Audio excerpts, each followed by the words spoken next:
Biking के दीवानों के लिए हार्ली डेविडसन किसी ब्रांड का नाम ना होकर एक धड़कन का नाम है जो उनके पैशन में महसूस होती है। देश में मौजूद हार्ली डेविडसन के फैंस अब तैयार हो जाएं, क्योंकि हीरो मोटोकॉर्प के साथ मिलकर कंपनी ने बाजार में उतार दी है X440, यानी बाइकिंग की दीवानगी को पूरा करना अब इतना भी मुश्किल नहीं होगा।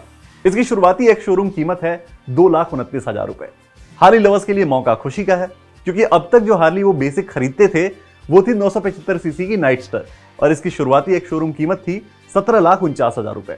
तो मतलब ये है कि अब हार्ली डेविडसन का बाइक ओनर बनने के लिए आपको पहले से 15 लाख रुपए कम ही देने होंगे।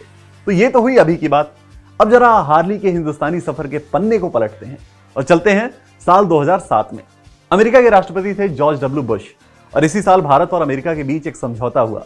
समझौता था हार्ली डेविडसन की बाइक के बदले अल्फांसो आर्म। नहीं, ये कोई मजाक नहीं है, बात ये पूरी तरह सच है। 2007 के पहले भारत से अल्फांसो आर्म का एक्सपोर्ट अमेरिका को नहीं होता था। अमेरिकी सरकार ने पुअर पेस्ट कंट्रोल का हवाला देते हुए ये एक्सपोर्ट रोक रखा था।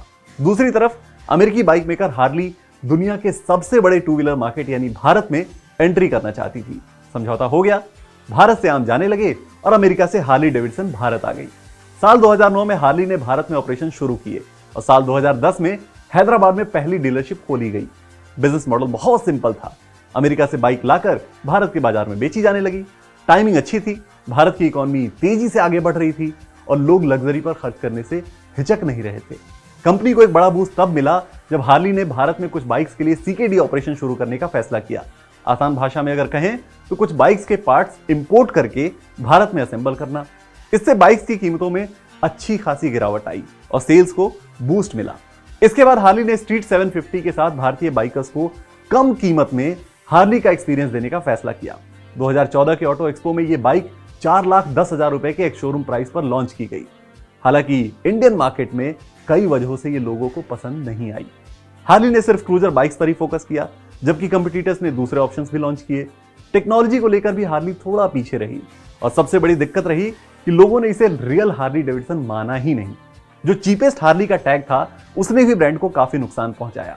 दूसरी तरफ रॉयल एनफील्ड 650 ट्विंस के लॉन्च होने से भी हार्ली को तगड़ा झटका लगा, क्योंकि रॉयल एनफील्ड ने काफी कम कीमत में ही वो सारे फीचर्स दे दिए जो हार्ली की स्ट्रीट 750 में थे। इसके बाद रही सही कसर कोविड ने पूरी कर दी।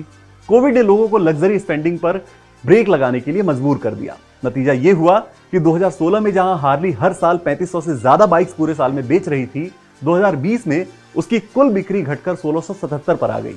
और इसके साथ ही हार्ली ने भारत से एग्जिट करने का फैसला कर लिया और हीरो मोटोकॉर्प ने कंपनी के सेल्स और सर्विस ऑपरेशंस को टेक ओवर कर लिया। अब जब हार्ली ने एक बार फिर से भारतीय बाजारों में एक तरह से री एंट्री का मन बनाया है, तो कंपनी ने तैयारी भी पहले से बेहतर की है। 2,29,000 रुपए के एक शोरूम प्राइस पर जो हार्ली X440 आपको मिलने वाली है, उसका सबसे बड़ा कंपटीशन है रॉयल एनफील्ड की 350, जिसकी एक शोरूम की कीमत है 1,93,000 रुपए। यहां यह बताना जरूरी है कि 250 सीसी से 500 सीसी के जिस सेगमेंट में हार्ली एंट्री मार रही है, उसमें फिलहाल 90% का मार्केट शेयर रॉयल एनफील्ड के पास है। इसके अलावा हार्ली के लिए दूसरा कंपटीशन ट्रायम्फ की स्पीड 400 भी होगी। देश का प्रीमियम बाइक मार्केट एक बेहद दिलचस्प मुकाबले के लिए तैयार हो रहा है, जहां टिकेगा वही जो प्राइसिंग के साथ पावर और फीचर्स के बैलेंस को सबसे बेहतर तरीके से पेश करेगा। तो ये थी हार्ली डेविडसन की इंडियन मार्केट की पूरी कहानी। इस वीडियो को अपने दोस्तों और बाइक लवर्स के साथ शेयर जरूर करें और काम के ऐसे ही वीडियोस के लिए BQ प्राइम हिंदी को सब्सक्राइब जरूर करें।